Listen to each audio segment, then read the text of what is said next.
అందరికీ నమస్కారం. చరవాణి అదేనండి. దీనినే ఆంగ్లంలో సెల్ ఫోన్ అంటారు. ఫోన్ వల్ల మనకు ఎన్ని ఉపయోగాలున్నాయో అన్నే నష్టాలు కూడా ఉన్నాయి అని చెప్పడమే మా ఉద్దేశం.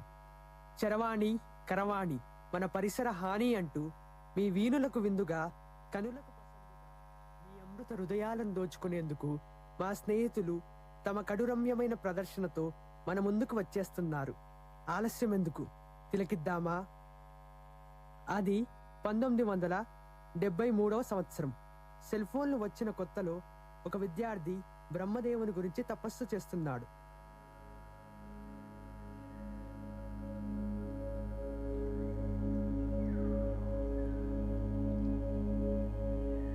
ఓం బ్రహ్మదేవాయ నమః.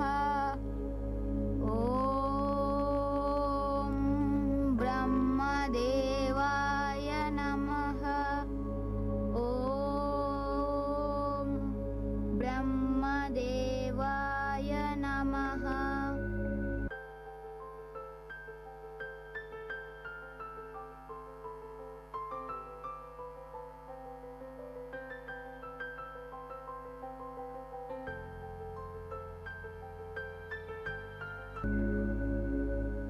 భక్త, బ్రహ్మదేవుడు గారికి నా నమస్కారాలు.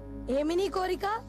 స్వామి, ఇప్పుడు ప్రపంచం ఎంతో మారుతుంది, ఎంతో అభివృద్ధి చెందుతుంది. అందుకే నాకు ఒక కొత్త ప్రపంచం కావాలి. అది టీవీ కంటే కొత్తగా ఉండాలి. ఆ ప్రపంచం అంతా నా చేతిలోనే ఉండాలి. సరే నాయనా, తీసుకో. దీనిని చరవాణి అంటారు. ప్రపంచంలో ఏ విషయం తెలుసుకోవాలన్నా లిప్త కాలంలోనే తెలుసుకోవచ్చు. అవునా? అయితే దీని గురించి ఎలా తెలుసుకోవాలి స్వామి? భక్త, నా కోసం ఎంతో మంది తపస్సు చేస్తున్నారు. వారందరి దగ్గరకు వెళ్ళాలి. నాకంత సమయం లేదు. నీకు ఇంకా వివరాలు కావాలంటే నారదుల వారిని అడిగి తెలుసుకో. కాని భక్త, ఒక్క విషయం జాగ్రత్త. ఈ చరవాణిని అతిగా వాడద్దు. వాడినచో నీకు హానిని తలబెడుతుంది. జాగ్రత్త సుమా. అలాగే స్వామి. లోక సంచార నిమిత్తమై నారద మహర్షి భూలోకానికి వచ్చారు. నారాయణ నారాయణ నారాయణ నారాయణ నారాయణ నారాయణ.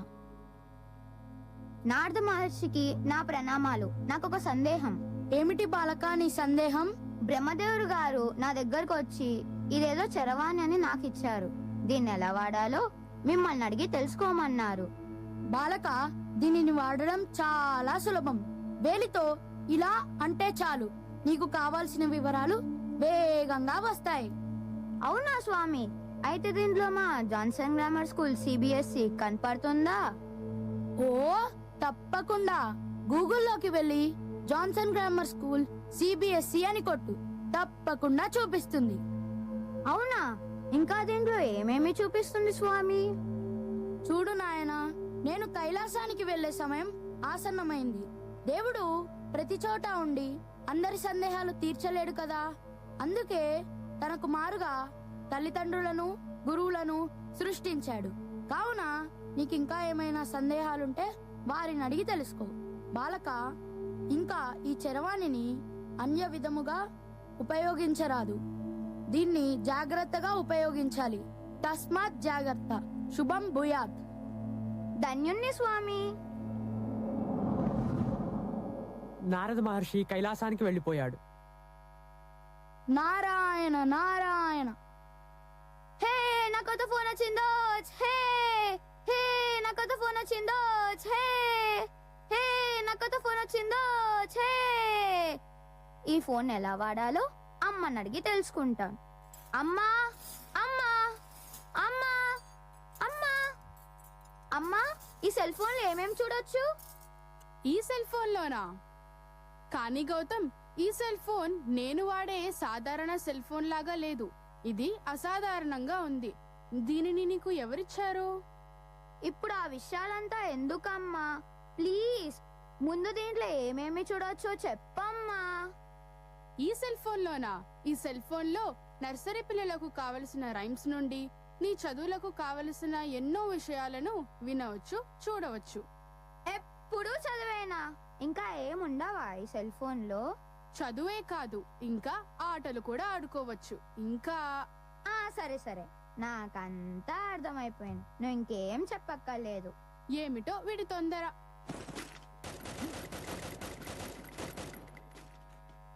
రాత్రంతా చరవాణిలో ఆటలాడుతూ మెల్లగా నిద్రలోకి జారుకున్నాడు. తెల్లవారి లేచేసరికి చాలా ఆలస్యమైంది. దాంతో పాఠశాలకు కూడా ఆలస్యంగానే వెళ్ళాడు. లే గౌతమ్ లే, లేదా స్కూల్ కి ఆలస్యంగా వెళ్తావు. అమ్మో, టైం అయిపోయింది. ఇదో గౌతమ్ నీ లంచ్ బాక్స్. పిల్లలు, సమయం చాలా ముఖ్యమైనది. గడిచిపోయిన సమయాన్ని మనం తిరిగి తీసుకురాలేం. అందుకే సమయాన్ని చాలా జాగ్రత్తగా సద్వినియోగం చేసుకోవాలి. అర్థమైందా పిల్లలు? May I come in teacher? Come in Gautam. ఏంటి ఇంత లేట్ గా వచ్చావు? నిన్న రాత్రంతా నా కొత్త సెల్ ఫోన్ లో బోలెడన్ని గేమ్స్ ఆడుకున్నాను టీచర్. అందుకే పొద్దున్న నిద్ర లేచేటప్పటికి మెలకువ రాలేదు. చూడు, సరిగ్గా నిద్రలేక కళ్ళు ఎలా పీక్కుపోయాయో. అంతసేపు సెల్ ఫోన్ చూస్తే కళ్ళకు మెదడుకు చాలా ప్రమాదం. టీచర్, ఫోన్ లో గేమ్స్ ఆడుతుంటే నాకు టైమే తెలియలేదు. అది నిజమేనమ్మా, ఆటలు ఆడాలి. కానీ తిండి, నిద్ర, చదువు ఇవన్నీ కూడా కావాలి. ఆటలు అంటే సెల్ ఫోన్లోవే కాదు, ఎంచక్కా క్రికెట్, కబడ్డీ, బాస్కెట్బాల్, వాలీబాల్ లాంటి అవుట్డోర్ గేమ్స్, చెస్, క్యారమ్ లాంటి ఇండోర్ గేమ్స్ ఆడితే మన శరీరానికి, మెదడుకు కావలసినంత ఎక్సర్సైజ్ దొరుకుతుంది. అలాగే రేపు నువ్వు పెద్దయ్యాక స్పోర్ట్స్ కోటాలో మంచి మంచి ఉద్యోగాలు కూడా వస్తాయి గౌతమ్. అవుననుకోండి టీచర్. అయితే ఈ సెల్ ఫోన్ వేస్ట్ అంటారా? సెల్ ఫోన్ వేస్ట్ అనడం లేదు గౌతమ్. అనేక యాప్స్ ద్వారా ఇంటి దగ్గరే ఉండి అనేక విషయాలు, విశేషాలు, ప్రపంచంలో ఎక్కడ ఏం జరుగుతుందో తెలుసుకోవచ్చు. క్లాస్ రూమ్ లో నేర్చుకున్నదే కాకుండా ఎక్స్ట్రా ఇన్ఫర్మేషన్ కూడా గ్యాదర్ చేయొచ్చు. కానీ గౌతమ్, ఏదైనా అతి పనికిరాదు. దేనిని ఎంతవరకు ఉపయోగించుకోవాలో తెలుసుకొని అంతవరకే ఉపయోగించుకోవాలి. అతిగా వాడకూడదు. అలాగే టీచర్. ఇక మీదట సెల్ ఫోన్ ని నా చదువుకు, ఇంకా సాంకేతిక విషయాలు తెలుసుకోవడానికి మాత్రమే వినియోగిస్తాను. Very good. మా గౌతమ్ చాలా మంచివాడు. Good boy. ఆ విధంగా ఒకరోజు గౌతమ్ స్కూల్ నుండి ఇంటికి వస్తున్న దారిలో ఇద్దరు పెద్దవారు బాధపడుతూ మాట్లాడుకుంటున్నారు. ఈ సెల్ ఫోన్ వల్ల ఎన్ని ఉపయోగాలు ఉన్నాయో అన్ని నష్టాలు కూడా ఉన్నాయి. నేను నా జీవితాంతం కష్టపడి సంపాదించుకున్న ధనం మొత్తం పోగొట్టుకున్నాను. మరి పోలీస్ కంప్లైంట్ ఇచ్చారా? ఇవ్వాలనుకుంటున్నాను. ఏంటి అంకుల్, ఎందుకంతలా బాధపడుతున్నారు? ఏం చెప్పను బాబు నా బాధ. ఈ టెక్నాలజీ వలన దేశం అభివృద్ధి చెందిందని సంతోషించాలో, అదే టెక్నాలజీ వలన ప్రజలందరూ నష్టపోతున్నారని బాధపడాలో అర్థం కావడం లేదు. ఏం జరిగింది అంకుల్? ఒక 2 రోజుల క్రితం షాపింగ్ కి వెళ్ళాను. బిల్ పే చేసే టైంకి క్యాష్ లేనందువలన ఫోన్ పే చేశాను. ఏం జరిగిందో తెలీదు. ఏదో ఓటీపీ మెసేజ్ వచ్చింది. ఎంటర్ చేసా, అంతే. చూస్తుండగానే నా అకౌంట్ లో ఉన్న డబ్బులన్నీ ఖాళీ అయిపోయాయి. ఎంతో కష్టపడి సంపాదించుకున్న డబ్బులు, నా కొడుకు చదువు కోసం, నా కూతురు పెళ్లి కోసం దాచిన డబ్బులు అవి. ఈ మధ్య ఈ విధమైన సైబర్ నేరాలు చాలా ఎక్కువ అయ్యాయి. అవును, నిజమే. మా ఇంట్లోనూ అంతే. పిల్లలు ఎప్పుడు చూసినా ఫోన్ పట్టుకొనే కూర్చుంటారు. తిండి తినాలంటే ఫోన్ కావాలి, పడుకోవాలంటే ఫోన్ కావాలి. ఫోన్ ఫోన్ ఫోన్, ఎప్పుడు ఫోనే. ఇవే కాదు, ఈ సెల్ ఫోన్ వచ్చాక అమ్మలు కథలు చెప్తూ అన్నం తినిపించడమే మానేశారు. పిల్లలు కూడా తల్లిదండ్రులతో, తాత నానమ్మతో, అమ్మమ్మలతో మాట్లాడడం, ఆడుకోవడం పూర్తిగా మర్చిపోయారు. శారీరక శ్రమ లేని ఆటలు ఆడి స్థూలకాయం, ఊబకాయం, నరాల బలహీనత, మెదడుకు సంబంధించిన వ్యాధుల బారిన పడుతున్నారు. అంతా గందరగోళమైన యాంత్రిక జీవితానికి అలవాటు పడిపోయారు. సరే అంకుల్, బాధపడకండి. సాయంత్రం అయింది, నేను ఇంటికి వెళ్తాను. అమ్మ నా కోసం ఎదురు చూస్తూ ఉంటుంది. అలాగే బాబు. అంకుల్ వాళ్ళు చెప్పిన విషయాలను ఆలోచిస్తూ గౌతమ్ ఇంటికి చేరుకున్నాడు. ఇంటికి వెళ్ళగానే అతనితో వాళ్ళమ్మ, వచ్చావా గౌతమ్? నువ్వు ఫ్రెష్ అయి వస్తే మనం మార్కెట్ కు వెళదాం. సరే అమ్మా. మార్కెట్కి వెళ్ళాక చేస్తాను. చూసావా అమ్మా, సరిపడా చిల్లర డబ్బులు లేకపోయినా ఎలా ఫోన్ ఉంటే దాంతో డబ్బులు కట్టేశామో. చూడు గౌతమ్, అది నిజమే. కానీ కొన్ని సార్లు డబ్బులు వేరే వారి అకౌంట్లోకి వెళ్ళడమో లేదా వెళ్ళకపోవడమో జరుగుతుంది.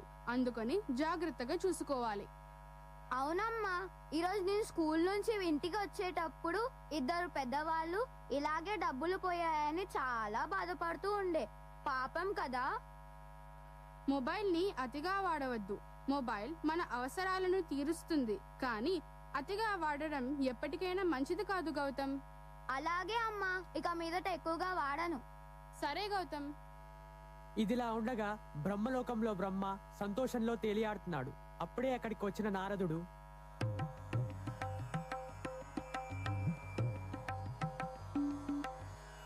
నారాయణ నారాయణ. ఏంటి స్వామి ఇంత సంతోషంగా ఉన్నారు? అదిగో చూడు, నేను సృష్టించిన ఈ చరవాణి మనుషుల్లో ఎంత గిలిగింతలు పుట్టిస్తుందో.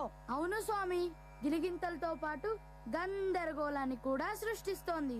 మనుషులు ఈ చరవాణిని అవసరానికి మించి అతిగా వాడుతున్నారు. వారి క్షేమం కోసం కాకుండా ఇతర అవసరాలకు కూడా వినియోగిస్తున్నారు.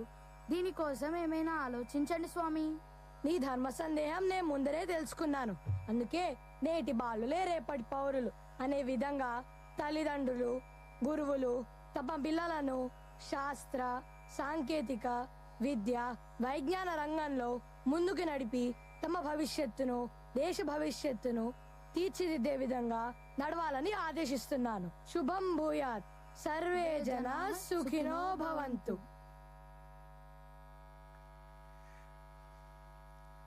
Let's put our hands together to thank our marvelous performers for conveying such a valuable message in a light-hearted but powerful manner. We all can connect ourselves and it is going to be our best takeaway.